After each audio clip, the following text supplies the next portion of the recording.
মধ্যপ্রাচ্যের আকাশে শুধুই বারুদের গন্ধ। প্রতিদিনই নতুন নতুন অস্ত্র প্রকাশ্যে আনছে ইরান। ইসরায়েলও ইরানের সমানতালে হামলা চালিয়ে যাচ্ছে। এমনকি আকাশে যুদ্ধ বিমান, সাগরে রণতরী সবই প্রস্তুত। তবে এর মাঝে নতুন করে শঙ্কা ছড়িয়েছে যুক্তরাষ্ট্রের একমাত্র বাংকার ব্লাস্টার। ৩০,০০০ পাউন্ড ওজনের এই ভয়ঙ্কর বোমা একবার ব্যবহার করা হলে পাল্টে যেতে পারে গোটা যুদ্ধের দৃশ্যপট। কারণ এটি এমন এক বোমা যা পাহাড়ের গভীরে লুকিয়ে থাকা পারমাণবিক স্থাপনা গুঁড়িয়ে দিতে সক্ষম।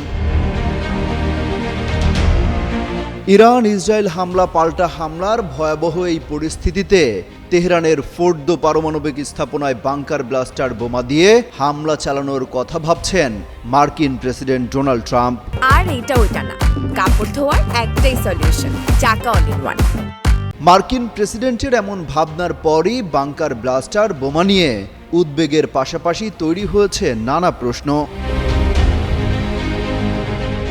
এই বাংকার ব্লাস্টার বোম আসলে কি? বাংকার ব্লাস্টার এক ধরনের বিশেষ ডিজাইন করা বোমা, যা সাধারণ মাটি বা শক্ত কংক্রিটের স্তর ভেদ করে লক্ষ্যবস্তুর গভীরে প্রবেশ করতে সক্ষম। ভেতরে গিয়ে নির্দিষ্ট গভীরতায় বিস্ফোরিত হয়ে প্রবল ধ্বংসাত্মক প্রক্রিয়া সৃষ্টি করে।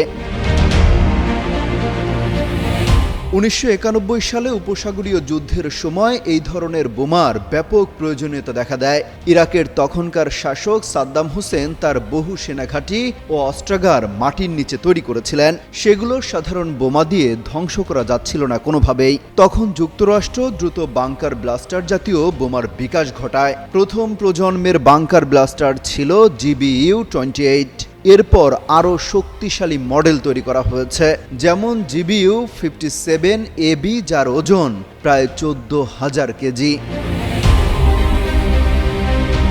বাংকার ব্লাস্টার বোমার আবরণ অত্যন্ত শক্তিশালী, যা সাধারণ স্টিলের চেয়ে বেশি দৃঢ় ধাতু দিয়ে তৈরি করা হয়, যাতে প্রবেশের সময় ছিন্ন ভিন্ন না হয়ে যায়। বিমান থেকে উচ্চ গতিতে নিক্ষিপ্ত হয়ে এটি প্রচণ্ড গতি এবং ভরের কারণে মাটি বা কংক্রিটের স্তর ভেদ করে চলে যায়। লক্ষ্যমাত্রার গভীরতায় পৌঁছানোর পর টাইমার বা সেন্সর নিয়ন্ত্রিত বিস্ফোরণ ঘটায়। বিস্ফোরণের ফলে ভূগর্ভস্থ বা প্রতিরক্ষিত কাঠামো সম্পূর্ণভাবে ধসে পড়ে।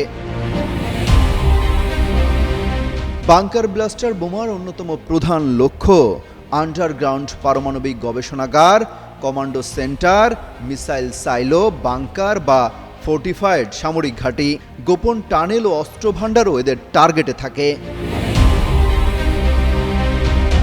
বর্তমানে যুক্তরাষ্ট্র, ইসরায়েল, রাশিয়া, চীন সহ বেশ কয়েকটি সামরিক শক্তিধর দেশের কাছে উন্নত মানের বাংকার ব্লাস্টার বোমা রয়েছে বলে জানা যায়। বিশেষ করে ইরানের আন্ডারগ্রাউন্ড পারমাণবিক স্থাপনা লক্ষ্য করে যুক্তরাষ্ট্র এবং ইসরায়েল বাংকার ব্লাস্টার বহনকারী বিমান মহড়া দেওয়ার ঘটনাও আন্তর্জাতিক কূটনীতিতে আলোচিত। অমিত হাসান রবিন, যুগান্তর নিউজ।